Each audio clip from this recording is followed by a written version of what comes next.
Shalom, selamat sahabat bagi Bapak Ibu semua, saudaraku Jemaat Ciracas, dimanapun Anda berada. Senang rasanya kembali lagi kita berjumpa walaupun hanya melalui sarana media ini, melalui televisi dan juga melalui saluran YouTube yang Anda bisa lihat dengan video ini. Tetapi saya percaya kedekatan kita, berkat sahabat akan tetap menjadi bagian kita. Walaupun memang kita tahu, saudaraku, kita masih diperpanjang lagi untuk kita ibadah di rumah, kita bekerja di rumah, kita belajar di rumah, tetapi percayalah, saya percaya seperti khotbah yang pernah saya bawakan kepada kita semua 2 sahabat lalu, bahwa Tuhan sampai hari ini tetap bekerja bagi kita. Baik, pada sabat hari yang indah ini, saya akan bawakan satu pelajaran yang begitu penting bagi kita, saudaraku. Saya tidak akan membahas lagi terlalu dalam tentang isu COVID-19 ya, corona ini. Karena memang sebenarnya yang paling penting bukanlah masalah isu virus ini, tetapi yang paling penting adalah bagaimana kita mengendalikan pandangan kita, cara pikir kita. Nah, sebelum kita akan lanjutkan diskusi untuk firman ini, marilah kita satukan hati kita berdoa. Terima kasih ya Tuhan kami yang baik, sampai pada sabat yang indah ini Tuhan masih memberkati kami, memberikan kami kesehatan, kekuatan, dan juga kami dapat beribadah. Walaupun kami Tuhan ada di rumah kami masing-masing dipisahkan oleh jarak, tapi kami dapat mendengarkan firman Tuhan melalui tayangan media ini ya Tuhan.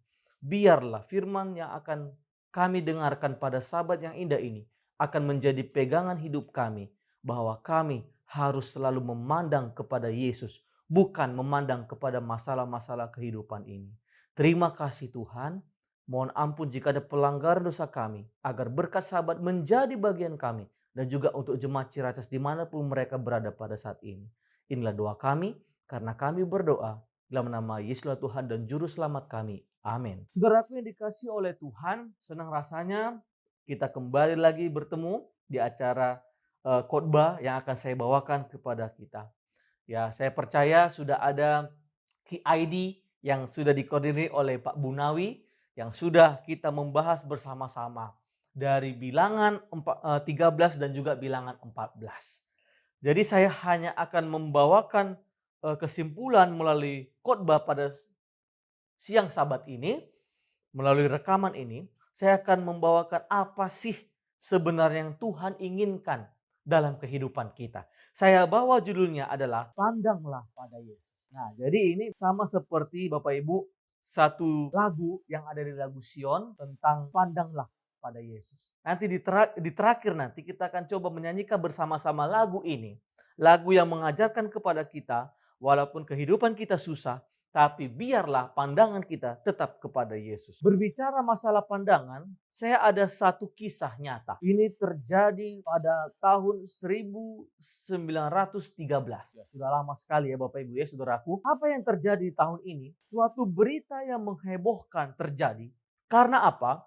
Seseorang yang bernama Rudolf Diesel. Rudolf Diesel ini adalah seorang penemu mesin untuk traktor, untuk truk. Nah, itulah dikatakan namanya mesin diesel. Kalau kita lihat sekarang bagaimana perkembangan teknologi, zaman semakin canggih, dan juga kita lihatlah transportasi yang paling penting, yang paling vital untuk saat ini untuk perkembangan ekonomi suatu negara, yaitu apa? Mesin diesel. Mesin diesel ini dipakai untuk kendaraan yang ukurannya besar ya Bapak Ibu ya. Sama seperti truk atau pengangkut barang yang lainnya. Sangat vital sekali, sangat penting. Tetapi tahu nggak Bapak Ibu?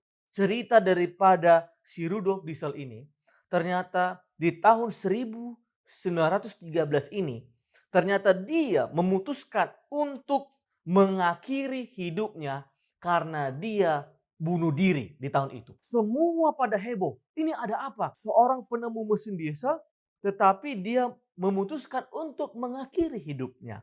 Ternyata usut demi usut ditemukan penyebabnya adalah ia terlalu percaya dengan pemikiran orang lain yang menyatakan mesin diesel tidak akan berhasil. Jadi sudah ada satu isu yang diberikan oleh orang lain kepada si Rudolf Diesel ini, penemuanmu tidak akan berhasil. Itu akan sia-sia. Tidak akan menjadi satu alat yang vital untuk di kemudian hari. Isu inilah yang terus dipikirkan oleh Rudolf Diesel ini. Akhirnya apa Bapak Ibu yang terjadi kepadanya? Dia merasa frustasi karena sudah totalitas untuk karyanya. Diesel pun nekat mengakhiri hidupnya. Jadi saya pernah Bapak Ibu waktu saya masih kecil SD dulu, ketika kami bagi rapot, saya masih ingat itu ceritanya itu. Salah satu teman kelas saya, ya anak anggota jemaat juga di Medan. Jadi ketika bagi rapot, anak ini memang pintar. Anak perempuan ini ya smart dia. Dan ketika sudah dibagi rapot, kami melihat anak ini menangis. Dia menangis, dia lihat rapotnya, dia datang kedua orang tuanya, dia menangis. Ternyata ketika kami cari tahu kenapa dia menangis. Padahal dia pintar.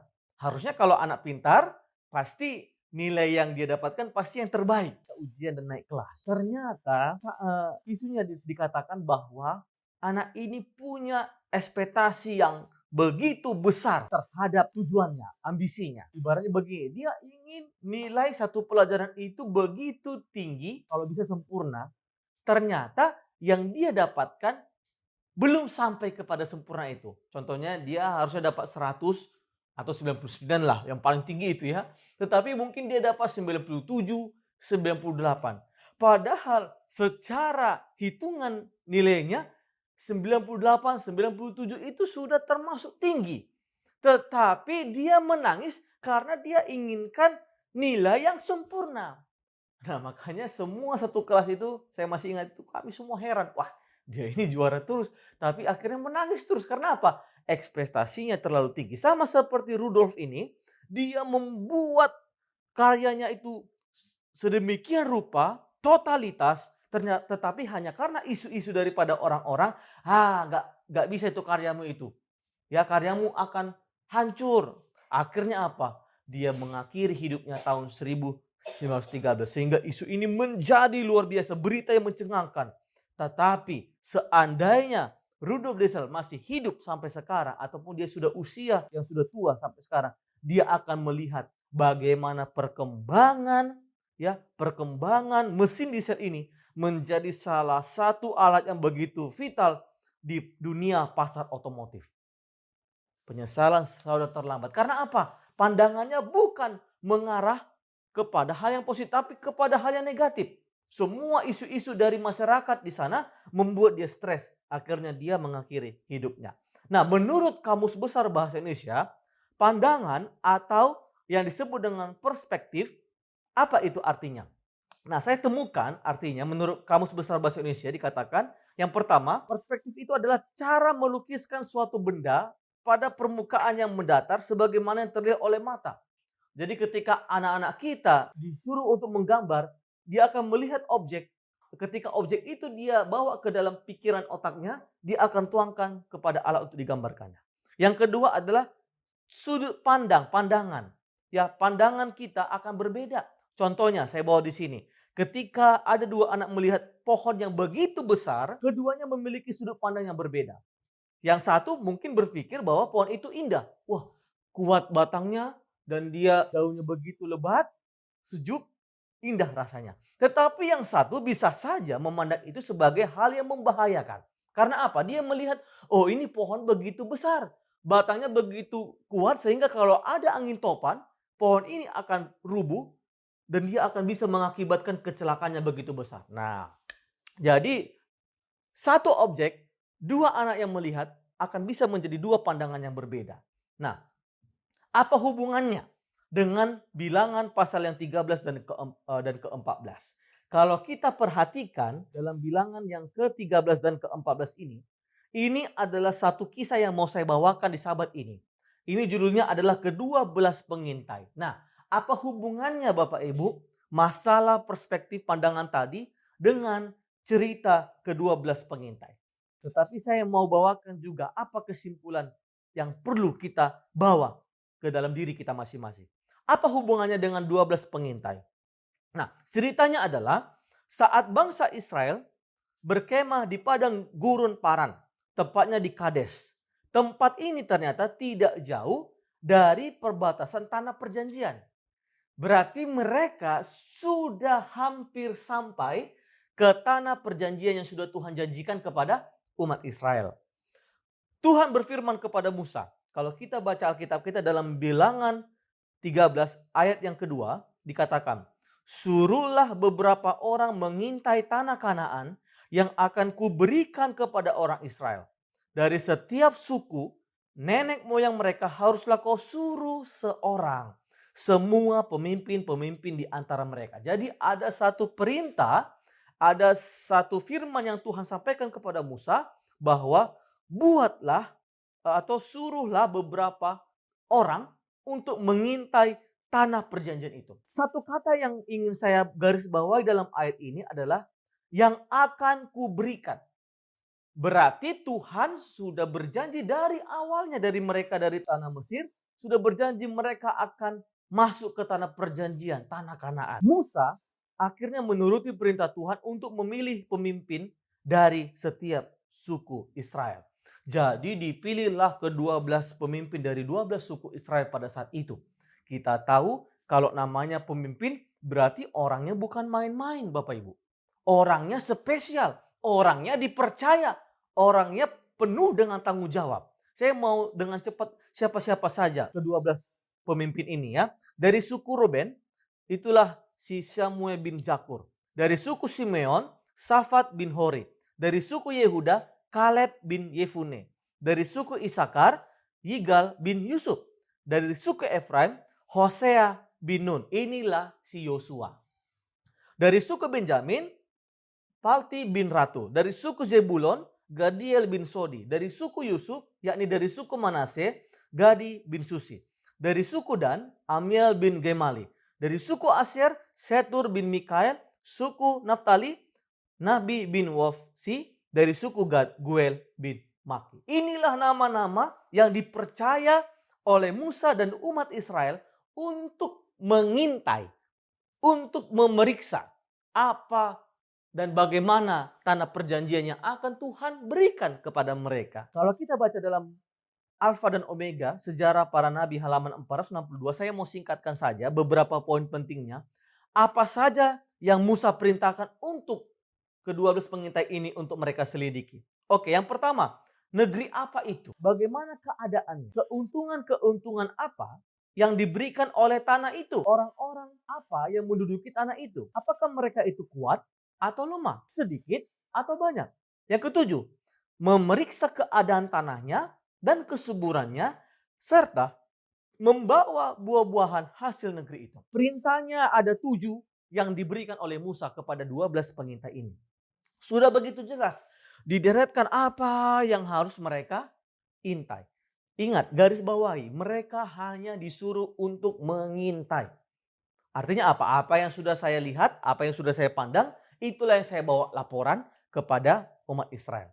Dan ternyata waktu yang diperlukan untuk mengintai ini, kalau kita baca dalam Bilangan 13 ayat yang ke-25. Sesudah lewat 40 hari, pulanglah mereka dari pengintaian negeri. Jadi sudah ada waktu 40 hari lamanya mereka untuk mengadakan apa? Pengintaian. Nah, kalau kita lanjut lagi sampai ayat yang ke-27. Dan langsung datang kepada Musa, Harun, dan segenap umat Israel di Kades, di padang gurun Paran. Mereka membawa pulang kabar kepada keduanya dan kepada segenap umat itu dan memperlihatkan kepada sekalian hasil negeri itu. Mereka menceritakan kepadanya, kami sudah masuk ke negeri, kemana kau suruh kami. Dan memang negeri itu berlimpah-limpah susu dan madunya. Dan inilah hasilnya. Sampai di ayat 27 tidak ada masalah. Semua pandangannya begitu baik, begitu bagus. Ya, mereka menceritakan apa yang mereka bisa lihat. Susu, madu, buah-buahan berkelimpahan di negeri itu. Sehingga apa yang terjadi? Apa respon daripada bangsa itu? Kalau kita baca kembali Alfa dan Omega sejarah para nabi di halaman yang sama dikatakan, orang banyak merasa gembira oleh karena mereka akan memiliki satu negeri yang subur seperti itu. Dan mereka mendengarkan dengan sungguh-sungguh atas laporan yang diberikan kepada Musa agar jangan satu kata pun hilang dari pendengaran mereka. Mereka sangat gembira pada saat itu. Mereka merasa, oh puji Tuhan, ini adalah kabar yang menggembirakan. Tetapi alangkah sedihnya, alangkah sialnya. Kenapa saya katakan begitu? Apa yang terjadi kemudian? Nah ini dia yang penting Bapak Ibu. Kalau kita baca dalam Bilangan 13 ayat 28 sampai ke 29. Hanya bangsa yang diam di negeri itu kuat-kuat. Dan kota-kotanya berkubu dan sangat besar. Juga keturunan Enak telah kami lihat di sana. Orang Amalek diam di tanah Negeb. Orang Het, orang Yebus dan orang Amori diam di pegunungan. Orang Kanaan diam sepanjang laut dan sepanjang tepi sungai Yordan. Nah sudah mulai. Sudah mulai ada perubahan reaksi yang terjadi di perkumpulan itu. Coba kita bayangkan perkumpulan yang begitu besar. Ya, artinya apa? Semua bangsa Israel menanti-nantikan kabar yang baik. Ternyata ketika mereka katakan isu yang baik awalnya, pandangan mereka baik, berubah 180 derajat. Mereka katakan mulai isu-isu yang melemahkan. Ya dikatakan, wah negeri itu orang-orangnya kuat-kuat. Ya, di sana orangnya besar-besar. Bagaimana ini? Alfa dan Omega sejarah para nabi halaman 463 mengatakan, menuliskan. Tetapi setelah menggambarkan keindahan dan kesuburan tanah itu, semua pengintai itu kecuali 2 orang, kita tahu siapa itu, Yosua dan Kaleb. Mereka membesar-besarkan kesulitan-kesulitan dan bahaya-bahaya yang ada di hadapan bangsa Israel. Mereka juga menceritakan bahwa mereka telah melihat raksasa-raksasa Bani Enak di sana dan tidak ada gunanya memikirkan untuk dapat memiliki tanah itu. Sudah positif mereka bawakan kabar kepada umat Israel, tetapi langsung dijatuhkan semangat itu. Dan yang paling sedihnya adalah 10 pengintai yang lainnya itu mereka membesar-besarkan masalah. Kadang kalau saya hubungkan dengan kondisi kita Bapak Ibu ini memang harus perlu kita perhatikan. Ya, kadang mungkin pandangan kita bukan kepada Tuhan, tetapi kepada masalah yang ada di sekeliling kita sehingga itu kita besar-besarkan. Sehingga apa yang terjadi? Ya kita stres, kita sakit, kita takut, kita tidak semangat untuk melakukan apa-apa, bahkan ibadah di rumah pun berdoa pun kita sangat tidak kuat lagi melakukannya. Karena apa? Isu-isu yang negatif yang masuk ke dalam pikiran kita. Sama seperti bangsa Israel. Mereka awalnya gembira. Oke, gembira kita akan masuk ke negeri tanah perjanjian yang sudah Tuhan akan berikan kepada kita. Tetapi langsung dijatuhkan semangatnya. Karena mereka membesar-besarkan masalah yang harusnya mereka tidak perlu besar-besarkan. Sebenarnya masalahnya apa? Apa yang ditakuti? Ya, saya mau ambil beberapa poin tadi yang sudah saya bacakan tadi ya. Apa yang ditakuti sebenarnya oleh 10 pengintai dan juga akhirnya bangsa Israel juga takut jadinya. Yang pertama, bangsa yang di negeri itu kuat-kuat. Padahal mereka tidak sadar Tuhan kita, Tuhan mereka lebih besar daripada itu. Kota-kotanya mempunyai tembok-tembok besar. Ya, bahkan mereka juga nanti akan bisa menghancurkan tembok Yeriko. Ya, mereka mempunyai Tuhan yang begitu besar, lebih daripada tembok-tembok buatan manusia itu. Bangsa yang ada di tempat itu amat kuat dan mustahil mengalahkan mereka. Padahal firman Tuhan katakan tidak ada yang mustahil bagi apa? Bagi Tuhan. Ada raksasa-raksasa, juga keturunan Bani Enak telah kami lihat di sana. Sama seperti cerita Daud melawan Goliat. Goliat yang begitu besar, dan Daud yang tidak sebanding dengan Goliat, tapi karena Tuhan yang menyertai Daud, dia bisa mengalahkan Goliat. Apalagi orang Amalek diam di tanah Negeb, orang Het, orang Yebus dan orang Amori diam di pegunungan. Artinya apa? Semua orang-orang yang ada di sana menjaga itu tanah Kanan itu dengan begitu ketatnya. Padahal kita tahu Tuhan selalu memberikan kekuatan perlindungan kepada umat Israel. Tetapi bukan hanya itu masalahnya Bapak Ibu. Kalau sekarang yang membuat negara kita itu gaduh, ya memang kita bersyukur bahwa teknologi semakin canggih, semakin maju. Sama seperti sekarang ya, teknologi yang bisa kita pakai. Dengan teknologi ini, rekaman ini, walaupun kita tidak bertemu, kita bisa saling mendengarkan firman Tuhan.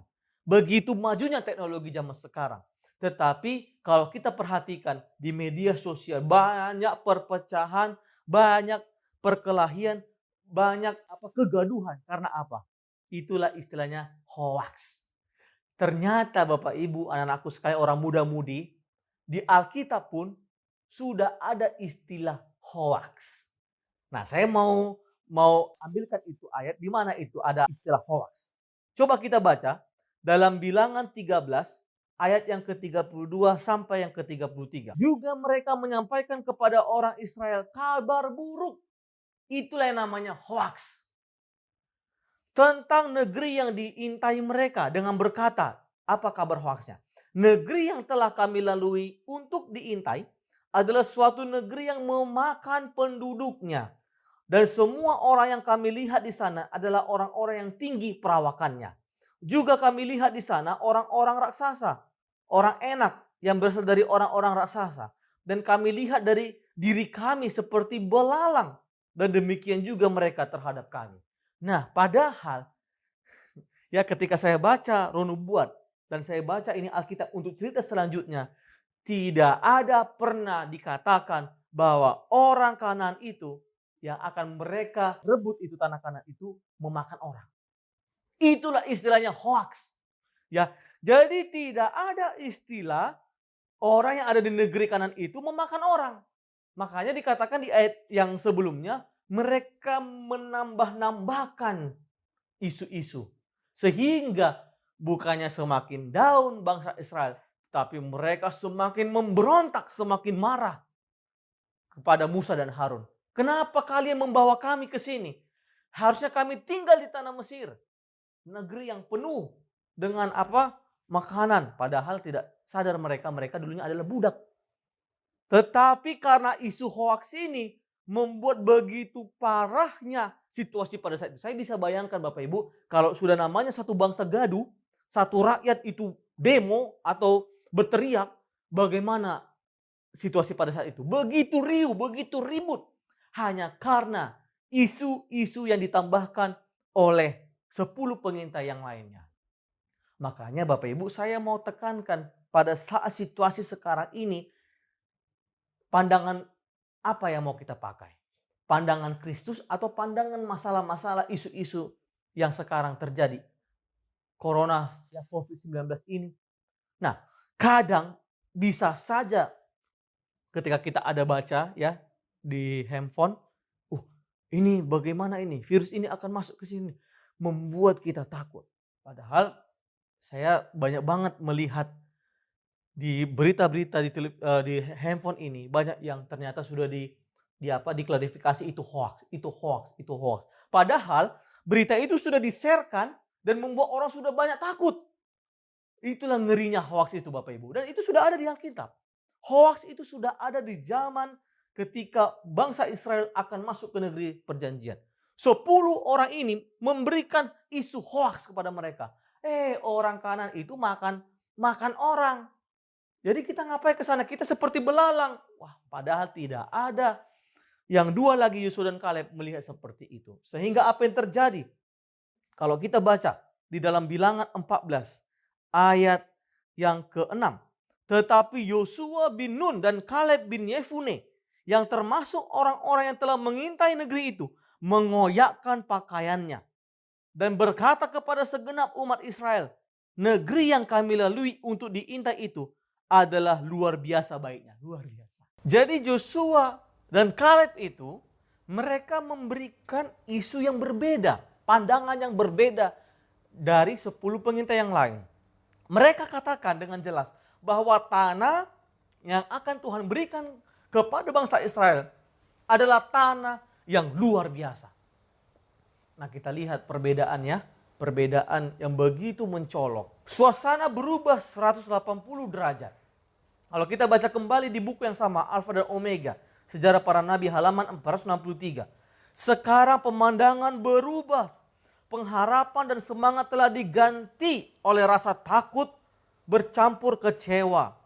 Apabila pengintai itu mencetuskan perasaan hati mereka yang tidak percaya itu, yang dipenuhi oleh kekecewaan yang ditimbulkan oleh setan. Sikap mereka yang tidak percaya itu telah melemparkan suatu bayang yang gelap ke atas perhimpunan itu. Dan kuasa Allah yang hebat, yang begitu sering dinyatakan untuk bangsa pilihan itu, telah terlupakan. Nah, saya mau garis bawahi, Bapak Ibu Saudaraku, ingat ini, kekecewaan, pandangan yang negatif, ya, persungut-sungutan, perasaan tidak percaya, itu semua ditimbulkan oleh setan. Setan ingin merusak isu yang baik, pandangan yang baik kepada Kristus, dirubah menjadi pandangan kepada kekecewaan, kepada masalah, kepada penyakit, bahkan kepada virus COVID-19 ini. Semua memandang itu. Lupa kita memandang kepada Kristus. Makanya sahabat lalu Pendeta Siombing sudah berikan pemaparan khotbah yang begitu baik. Terkadang kita selalu memikirkan beban. Bukan memikirkan kepada Kristus. Karena Kristus akan memberikan kelegaan, kan? Dalam firman Tuhan dikatakan. Nah,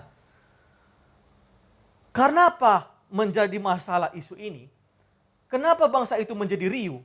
Karena saya mau ambil poin-poinnya adalah 12 pengintai itu mewakili bangsa atau suku bangsa Israel itu sendiri. Artinya apa? Mereka memberikan kepercayaan. Orang pilihan, tidak main-main. Sehingga apapun yang disampaikan pasti akan mereka langsung dengar. Bangsa itu menaruh harapan kepada pengintai itu. 40 hari mereka menunggu supaya ada kabar daripada ke-12 pengintai itu. Pandangan mereka bukan kepada Tuhan, tetapi akhirnya kepada masalah yang ada di depan mereka. Isu yang baik diangkat, tetapi isu yang buruk lagi diangkat. Akhirnya apa? Pandangan mereka 180 derajat berubah. Hasil yang diterima tidak sesuai harapan. 12 pengintai itu besar pengaruhnya terhadap suasana bangsa Israel. Karena mereka adalah apa? Karena mereka adalah perwakilan daripada bangsa itu sendiri. Makanya Bapak Ibu, kita harus lebih sering menggunakan pandangan kita, pikiran kita yang tertuju kepada Kristus. Bukan kepada masalah dan bukan kepada hoaks, kabar buruk yang sering terjadi dalam kehidupan kita. Makanya dalam firman Tuhan dalam Efesus 4 ayat 17. Sebab itu kukatakan dan kutegaskan ini kepadamu di dalam Tuhan. Jangan hidup lagi sama seperti orang-orang yang tidak mengenal Allah dengan pikiran yang sia-sia. Firman Tuhan sudah katakan jangan pikiran, jangan otak ini, jangan pandangan ini hanya kepada pikiran yang sia-sia. Bapak Ibu, saya share ternyata di media sosial, saya share ya, apa sebenarnya luar biasanya otak kita manusia ini yang sudah Tuhan ciptakan kepada kita. Saya ternyata dapatkan ya, yang pertama adalah otak manusia, ini faktanya, memiliki kapasitas memorinya sebesar 256 miliar gigabyte. Setara dengan 1,2 miliar banyaknya hard drive komputer. Jadi kalau Bapak Ibu mau menyimpan file, dokumen seumur hidup, atau mungkin sampai generasi kita selanjutnya, itu file-filenya tidak akan pernah kepenuhan. Ya kalau laptop saya mungkin dibuat khotbah, berapa banyak ya PowerPoint yang dibuat, film-film rohani dibuat, sudah penuh. Dan ternyata kita sering khawatir, padahal ditemukan kapasitas otak ini melebihi daripada itu semua. Makanya wajarlah ketika pandangan kita, pikiran kita selalu negatif, selalu masalah, selalu stres. Itulah yang akan menjadi memori akan apa? Akan pikiran kita. Ya. Otak kita bahkan dikatakan menghasilkan 50.000 pemikiran setiap harinya. Hari ini saya bisa memikirkan 50.000 pemikiran. Luar biasa. Komputer, ciptaan manusia tidak ada yang seperti itu. Makanya hal pikiran apa yang mau kita buat?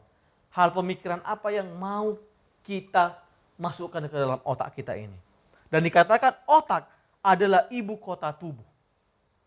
Jadi kalau ada yang kalau otak sudah rusak, ya saraf otaknya sudah rusak, makanya semua tubuhnya rusak. Tidak bisa dia bedakan mana yang baik, mana yang buruk. Tidak bisa dia bedakan lagi mana ini lingkungan yang baik, mana yang apa. Makanya bukannya bagaimana banyak orang, kalau kita lihat orang yang stres, ya, orang yang bagaimana gila kita bilang, mereka melakukan apapun yang mereka tahu. Karena apa? Sudah rusak ibu kotanya. Bayangkan seperti negara ini, ya, ketika isu corona ini, ya, bahwa ibu kota terbanyak korban. Lihatlah, sistem perekonomian sudah mulai terganggu. Karena apa? Kalau ibu kota terganggu, maka satu negara pun akan apa? Terganggu. Jadi jangan rusak ibu kota kita, Bapak Ibu. Jangan buat rusak ibu kota daripada tubuh kita ini. Kalau otak kita memikirkan yang tidak sia-sia, maka kita akan apa? Bahagia selalu. Dalam Filipi 4 ayat 8. Jadi akhirnya, saudara-saudara, semua yang benar, semua yang mulia, semua yang adil, semua yang suci, semua yang manis, semua yang sedap didengar, semua yang disebut kebajikan dan patut dipuji, pikirkanlah semuanya itu. Ya, pikirkan semuanya itu, Bapak Ibu. Jangan pikirkan isu-isu kabar busuk ataupun masalah kehidupan ini. Tantangan bagi kita, terutama bagi siapa? Pemimpin umat, ya, sama seperti gembala, ketua-tua jemaat, majelis, semua. Tantangan bagi kita sebagai pemimpin jemaat, ketika kita memberikan efek positif, kita memberikan efek semangat kepada jemaat, pastilah jemaat kita, apalagi jemaat Ciracas, akan selalu menjadi jemaat yang positif dan yang akan semangat untuk menantikan kedatangan Yesus yang kedua kali. Bukan memikirkan masalah-masalah ini. Nah, kepada kita juga kepala rumah tangga, kita bawa istri kita bawa anak kita untuk berpikir memandang kepada Kristus saja. Sehingga rumah tangga ini akan menjadi rumah tangga yang bahagia. Walaupun ada banyak virus-virus di sekeliling kita, tetapi rumah tangga kita adalah rumah tangga yang bahagia selalu. Karena apa? Memandang kepada Kristus. Perhatikan ini para pemimpin rumah tangga. Bapak rohani yang ditugaskan untuk menjadi bapak rohani. Bawalah anak-anakmu, anak-anak rohanimu dibawa kepada Yesus. Dan yang paling penting adalah calon-calon pemimpin di kemudian hari. Kepada anak muda-mudi Ciracas dan juga anak-anak kami yang masih kecil, masih dalam masa pertumbuhan. Para orang tua, bawalah mereka semua. Karena mereka yang akan menggantikan kita. Pilihannya cuma dua. Mau menjadi Yosua dan Kaleb, atau mau menjadi 10 pengintai yang membawa kabar busuk. Pilihannya hanya ada dua. Tergantung kepada sikap kita. Saya baca dari kutipan Abraham Lincoln, ini adalah Presiden Amerika Serikat. Apa dia katakan dalam bahasa Inggris? We can complain because rose bushes have thorn, or rejoice because thorn bushes have roses. Dalam bahasa Indonesia saya mau artikan, kita bisa protes karena bunga mawar memiliki duri. Atau kita bisa bersuka cita karena semak duri memiliki bunga mawar.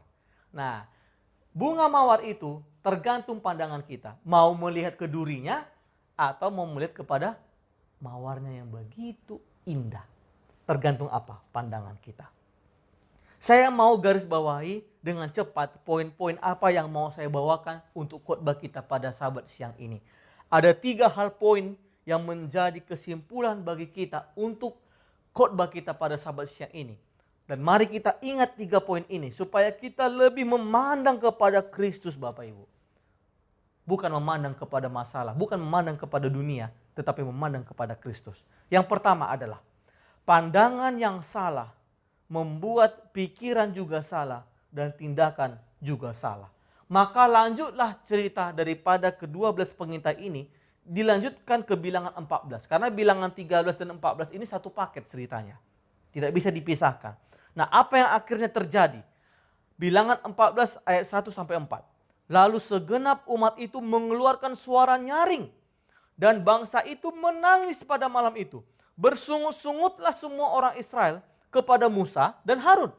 Dan segenap umat itu berkata kepada mereka, sekiranya kami mati di tanah Mesir atau di padang gurun ini, mengapakah Tuhan membawa kami ke negeri ini? Supaya kami tewas oleh pedang dan istri anak-anak kami menjadi tawanan. Bukankah lebih baik kami pulang ke Mesir?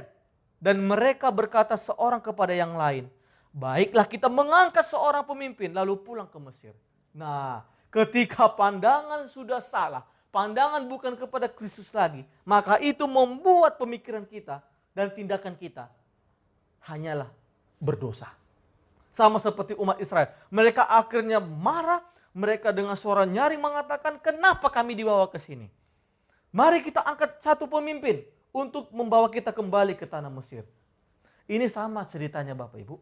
Sudah jauh sebelumnya cerita di bilangan ini, ternyata di kitab Keluaran sudah ada satu masalah dan satu perkataan yang sama juga yang Israel pernah cetuskan kepada Musa dan Harun.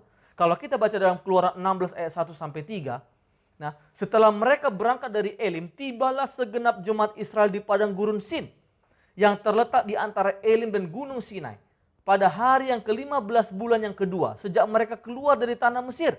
Di padang gurun itu bersungut-sungutlah segenap jemaat Israel kepada Musa dan Harun dan berkata, ini hampir sama perkataannya. Kalau kami mati tadinya di tanah Mesir oleh tangan Tuhan, ketika kami duduk menghadapi kuali berisi daging dan makan roti sampai kenyang, sebab kamu membawa kami keluar ke padang gurun ini untuk membunuh seluruh jemaat ini dengan kelaparan. Wajarlah bangsa Israel adalah bangsa yang diberikan istilah apa? Bangsa yang keras kepala, tegar tengkuk. Kalau dalam bahasa modernnya ya, dalam bahasa Batak itu bangsa yang jugul, jogan, keras kepala. Sudah mereka baru saja keluar dari tanah Mesir mengeluh. Ini sudah mau sampai lagi ke tanah Kanaan, sama perkataannya. Mending kami kembali lagi ke tanah Mesir. Padahal kita tahu apa status mereka di tanah Mesir. Budak. Budak zaman dulu Bapak Ibu Saudaraku, ketika ada orang yang membeli orang tersebut sebagai budak, ini zaman dulu, bahwa dikatakan budak itu harganya, nilainya sesuai dengan siapa yang pembelinya. Artinya apa? Hak kemanusiaannya telah dicabut. Jadi hak kemanusiaannya itu sudah dimiliki oleh yang membeli itu, budak itu. Sehingga zaman dulu ketika tidak senang dijual lagi ataupun dibunuh ataupun dianiaya tidak masalah. Karena sudah dibeli oleh tuannya. Bayangkan Tuhan sudah melepaskan umat Israel dari perbudakan tanah Mesir. Sekarang malah mereka mau menjadi budak lagi. Luar biasa sekali keras kepalanya bangsa Israel ini. Mari kita jangan seperti itu. Apa yang terjadi? Akhirnya persungutan terjadi. Kalau sudah pikiran kita bukan memandang kepada Kristus, yakinlah kita akan selalu bersungut-sungut. Yang kedua, pikiran tidak karuan dan terguncang. Tidak bisa kita berpikir secara apa? Jernih. Semua emosi, semua gaduh, semua perpecahan. Mesir tempat perbudakan dan ingin kembali.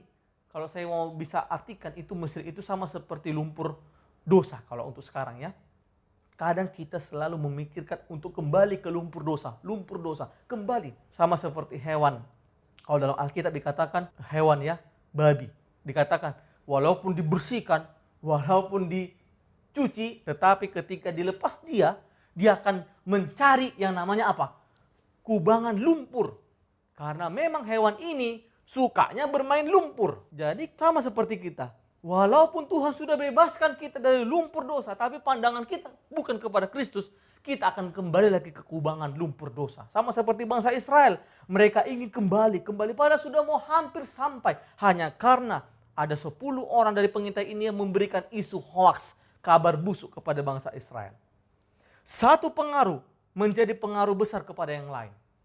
Makanya pengaruh bagi kita, pemimpin jemaat, gembala, ketua-tua majelis, bapak rohani, pemimpin rumah tangga, dan juga calon-calon pemimpin. Ingat, satu pengaruh bisa mempengaruhi sekeliling kita semua. Pengaruh apa yang mau kita buat? Ketakutan, kekhawatiran, kecemasan yang menguasai pikiran kita, membuat pandangan kita bukan kepada Kristus. Ya. Kalau dalam Ellen G. White, Sejarah Para Nabi halaman 340, mereka telah melupakan pengalaman perbudakan yang getir di Mesir. Mereka telah melupakan kebaikan serta kuasa Allah yang telah dinyatakan bagi mereka di dalam kelepasan mereka dari perbudakan. Karena ada masalah, umat Israel lupa akan penyertaan Tuhan. Mungkin kadang Bapak Ibu, kehidupan apalagi sekarang situasi begini, ya kadang kita lupa penyertaan Tuhan yang Tuhan sudah pernah berikan kepada kita. Saya pernah bawakan 2 sahabat lalu yang pernah saya khotbahkan, dari tahun 2000 sampai 2020, begitu banyak sebenarnya isu-isu atau penyakit virus yang menyebar. Ya, virus flu burung lah, virus Ebola, dan segala macam. Tetapi kita sampai 2020 masih hidup sampai sekarang. Karena apa? Tuhan sampai sekarang masih bekerja bagi kita, masih melindungi kita. Tapi terkadang karena ada masalah, kita lupa akan adanya Tuhan yang ada di depan kita. Sama seperti umat Israel, mereka lupa kepada tuntunan Tuhan. Poin yang kedua yang mau saya bawakan, pandangan yang tidak tertuju kepada Yesus membuat kita lupa akan berkat yang Tuhan pernah berikan. Jadi yang membuat kadang kita lupa akan berkat-berkat yang sudah Tuhan berikan kepada kita adalah apa? Karena kita lupa juga untuk memandang kepada Kristus. Nah, saya mau bawakan untuk cerita daripada Israel ini. Sebelum mereka sampai ke padang gurun yang akan mereka mau masuk ke tanah perjanjian ini, sebenarnya jauh sebelum mereka sampai ke Kades ini mereka sudah banyak mendapatkan berkat-berkat perlindungan yang Tuhan berikan kepada mereka. Saya mau bacakan dengan singkat apa saja yang pernah Tuhan lakukan kepada bangsa Israel. Yang pertama, ketika mereka dibudak di tanah Mesir, Tuhan berikan 10 tulah kepada bangsa Mesir, sehingga mereka dilepaskan dari tanah Mesir. Baru ketika itu apa? Kelepasan bangsa Israel dari Mesir, dari perbudakan. Melalui siapa? Hambanya Musa dan Harun. Tuhan ambil untuk menjadi hambanya Musa dan Harun menjadi perwakilan Tuhan melepaskan bangsa Israel. Berikutnya apa? Umat Israel Tuhan seberangi dari Laut Teberau. Sesuatu hal yang tidak mungkin secara manusia. Bagaimana mungkin manusia bisa melewati laut yang begitu dalam, yang begitu luas. Tapi Tuhan bukakan jalan. Akhirnya mereka apa? Lewat. Tuhan juga berikan mana kepada bangsa Israel. Sampai dikatakan ke tanah perjanjian, mana itu tetap turun. Sampai mereka masuk ke tanah perjanjian, akhirnya mana itu apa? Stop. Begitu luar biasa Tuhan berikan kebutuhan kepada umat Israel. Apalagi Tuhan berikan 10 firman Tuhan sebagai pegangan acuan kehidupan mereka. Apalagi Tuhan suruh untuk buat kemah suci sebagai tempat kudus Allah. Artinya apa? Tuhan ingin hadir di tengah-tengah apa? Umat Israel. Berikutnya apa? Tuhan berikan juga Sabat sebagai hari perhentian umat Israel ini. Ketika hari Sabat mereka berhenti, mereka sucikan, mereka kuduskan, mereka beristirahat dalam apa? Pekerjaan mereka. Tuhan berikan berkat. Baru dikatakan Tuhan berikan tiang awan dan tiang api. Tuhan berikan ular tembaga. Ketika ada orang yang dipatuk ular, mereka lihat ular tembaga itu, mereka akan selamat. Dan lain-lainnya. Nah Bapak Ibu, coba kita perhatikan. Begitu banyaknya yang Tuhan berikan kepada umat Israel. Tetapi ketika ada masalah mereka langsung lupa. Makanya ada dalam tulisan Ellen G. White dalam Life Sketchen dikatakan, we have nothing to fear for the future, except as we shall forget the way the Lord has led us, and His teaching in our past history. Dalam bahasa Indonesia, perhatikan Bapak Ibu. Kita tidak perlu takut akan masa depan, kecuali kita akan melupakan cara Tuhan menuntun kita dan pengajarannya dalam sejarah masa lalu kita. Kalau orang-orang yang sering bersungut, orang-orang yang sering lupa akan Tuhan, itu berarti orang-orang yang tidak ingat apa yang Tuhan sudah lakukan kepadanya di masa-masa yang lalu. Tapi ketika kita bersyukur, kita tidak takut, berarti kita percaya Tuhan yang di masa lalu, Tuhan yang sekarang, Tuhan yang di masa depan adalah Tuhan yang sama, yang akan tetap melindungi kita sampai selama-lamanya. Amin saudaraku. Saya mau bawa kesaksian ketika saya masih kecil. Ya. Pada tahun 1997, saya masih kecil, masih TK lah. Kami tinggal di Aceh, Loksmawe. Nah, ketika saat itu, ayah saya harus mengadakan meeting di Jakarta. Nah, ketika dia terbang ke Jakarta, dan sebelum terbang, karena di Aceh ya begitu susah untuk mendirikan gereja ya Bapak Ibu ya, sehingga umat-umat Advent yang ada di Aceh, mereka membentuk perkumpulan. Jadi kami dulu di Aceh, di Loksmawe, kami membuat perkumpulan itu namanya KOP. Dikatakan Kumpulan Orang Percaya Loksmawe. Jadi orang-orang Advent yang dari manapun mereka berasal, mereka berkumpul, mereka bentuk komunitas, mereka bisa beribadah di hari Sabat. Nah, ketika ayah saya mau berangkat entah kenapa jemaat ini atau perkumpulan ini meminta kita, ayo kita berdoa dulu. Bahkan dikatakan 2 kali mereka berdoa khusus untuk mengantarkan akan kepergian ayah saya. Nah, ketika penerbangan untuk ke Jakarta itu lancar sekali. Tetapi yang menjadi isunya adalah ketika ayah saya harus pulang kembali ke Medan. Jadi tidak ada, kalau kita ambil pesawat dari Aceh, dari Loksmawe ke Banda Aceh itu perjalanannya begitu jauh.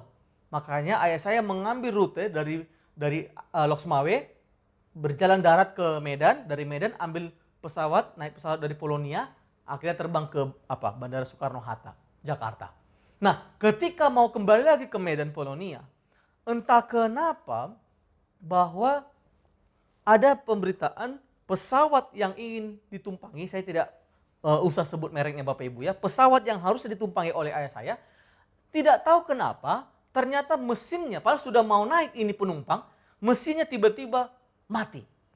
Ada satu masalah yang terjadi teknisi yang ada dalam pesawat itu.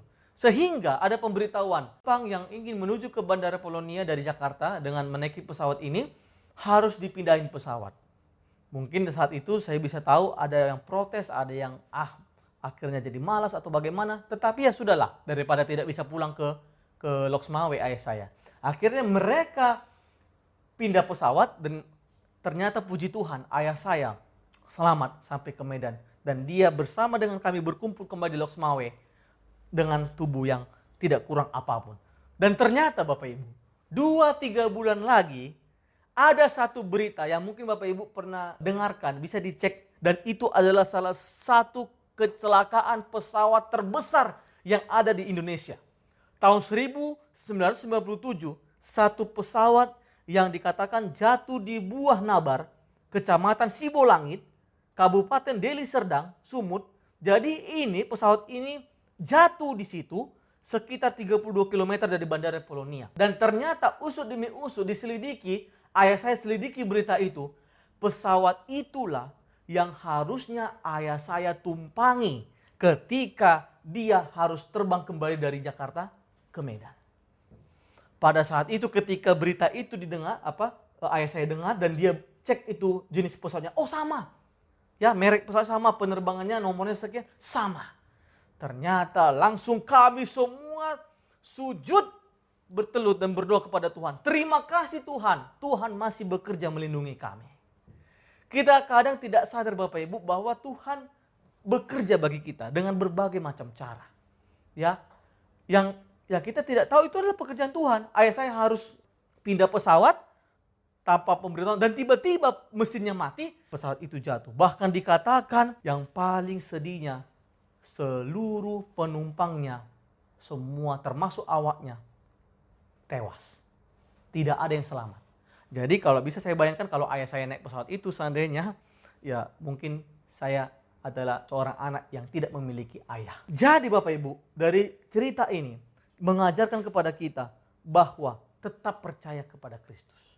Sehingga poin yang mau saya bawakan, poin yang terakhir, yang ketiga adalah pandangan yang tidak mengarah kepada Yesus membuat kita semakin jatuh ke dalam dosa.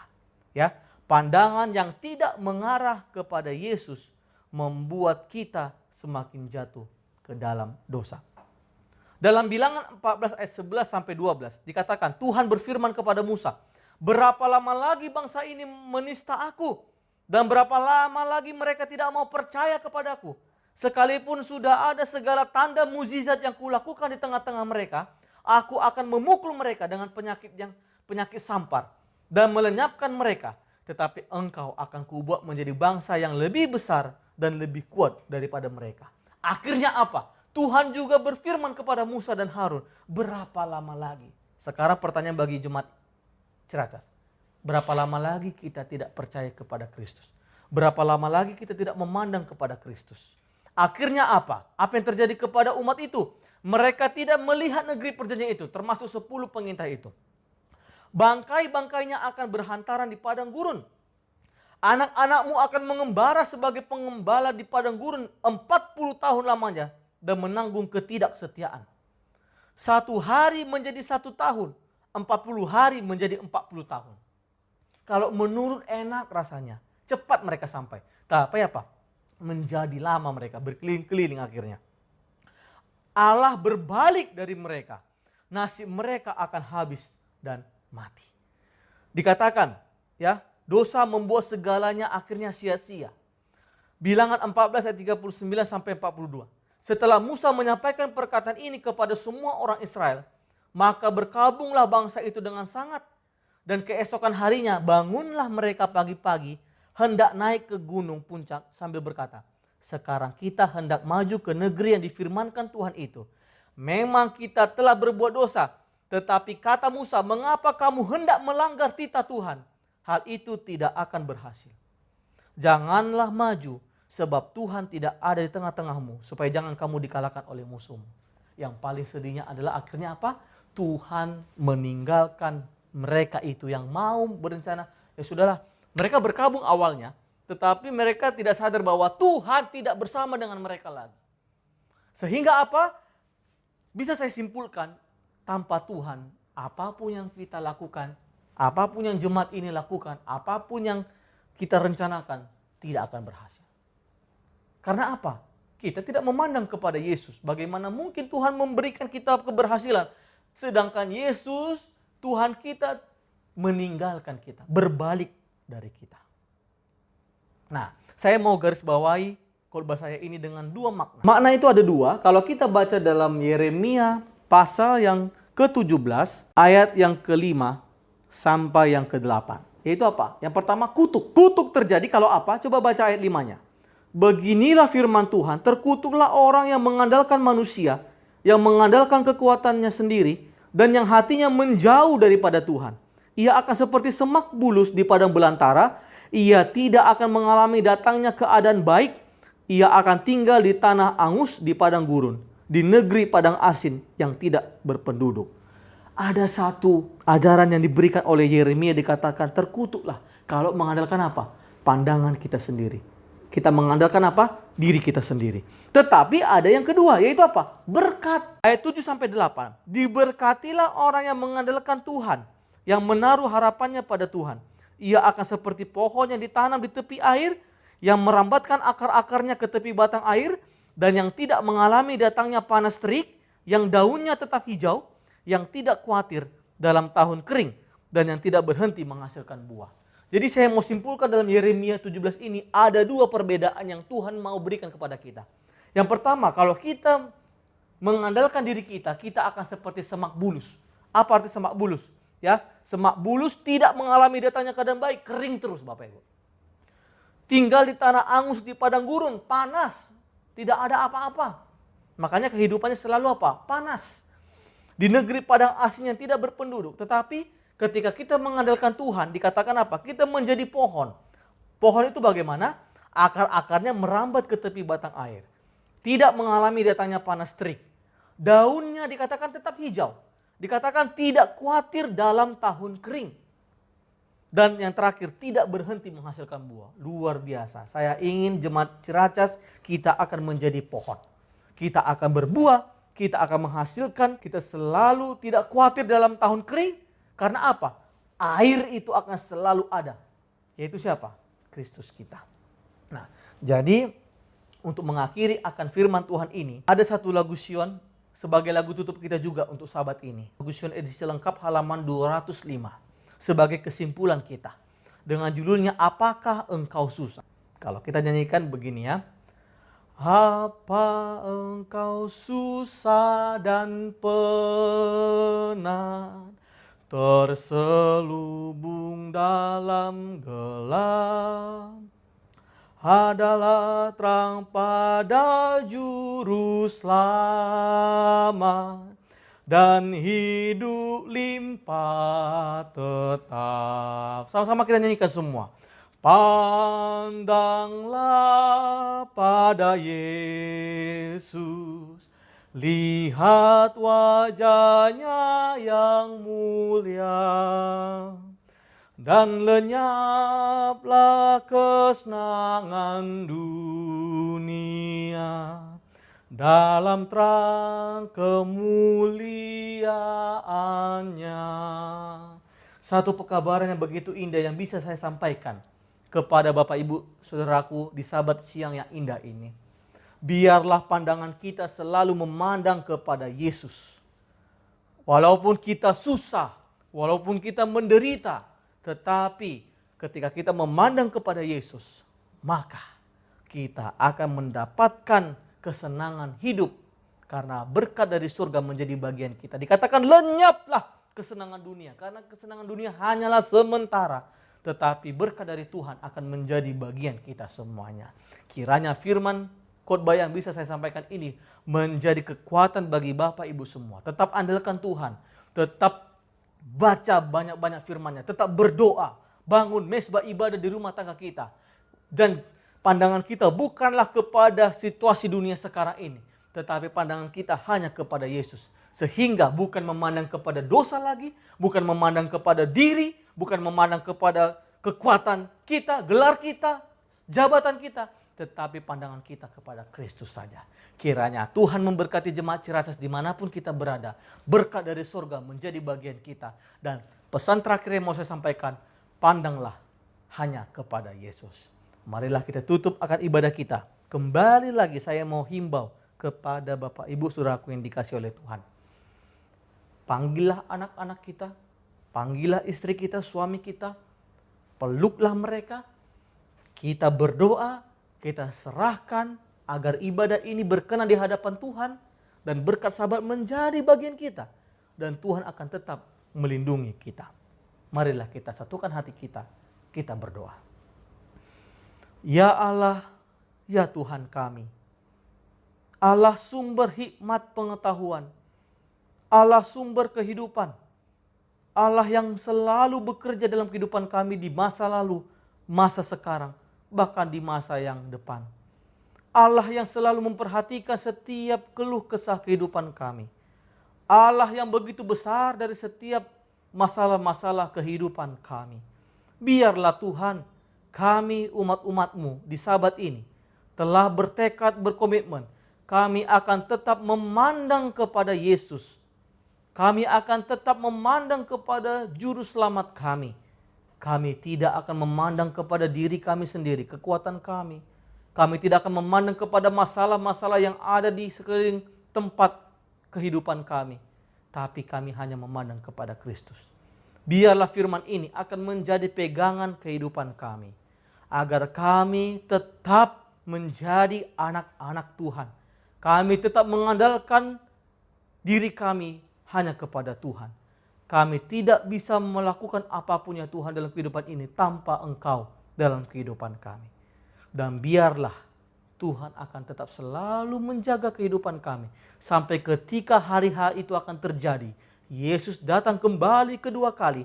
Kami semua akan siap untuk diangkat dan masuk ke dalam kerajaan surga. Oh Tuhan, walaupun kami terpisah saat ini dengan jarak, tetapi biarlah berkat Sabat akan menjadi bagian umat-umat Tuhan. Umat-umatku yang sangat hamba kasihi di sini. Jemaat Ciracas dimanapun mereka berada ya Tuhan. Biarlah berkat Sabat menjadi bagian kami. Ketika hamba akan mengangkat tangan kepada seluruh umat-umat Tuhan yang ada di jemaat Ciracas. Izinkanlah ya Tuhan hamba-Mu di sini untuk menyampaikan dan mengantarkan berkat khusus kepada jemaat Ciracas di Sabat yang indah ini. Umat-umatku yang kukasihi, dimanapun kita berada. Sebelum kita mengakhiri akan ibadah ini, marilah terima berkat daripada Tuhan kepada kita semua. Jika kita selalu setia dan mengikuti akan perintah Tuhan dan firman-Nya, maka berkat dari Tuhan ini akan menjadi bagian kita semua. Diberkatilah keluarga-keluarga kita. Diberkatilah istri kita. Diberkatilah suami kita. Diberkatilah anak-anak kita. Agar semua dalam perlindungan kasih Tuhan. Diberkatilah mata pencarian kita. Walaupun dunia semakin rusak saat ini. Tetapi berkat materi, berkat semuanya akan Tuhan berikan kepada keluarga kita masing-masing. Diberkatilah lumbung-lumbung rumah tangga kita. agar selalu menimbulkan akan berkat-berkat di dalam rumah tangga kita masing-masing. Diberkatilah pekerjaan kita, baik yang ada di ladang maupun yang ada di kota. Diberkatilah ketika kita akan keluar dari rumah kita, bahkan ketika kita kembali ke rumah kita. Maka daripada itu, kiranya Tuhan memberkati kita dan selalu melindungi kita semuanya. Tuhan menyinari kita dengan wajah-Nya dan memberi kita kasih karunia-Nya. Dan kiranya Tuhan menghadapkan wajah-Nya kepada kita dan memberi kita damai sejahtera-Nya. Kiranya kasih karunia Yesus Kristus, kasih Allah Bapa, serta persekutuan Roh Kudus akan menjadi bagian kita dari sekarang sampai selama-lamanya, sampai Maranatha. Karena kami berdoa dalam nama Yesus Tuhan dan Juru Selamat kami. Amin.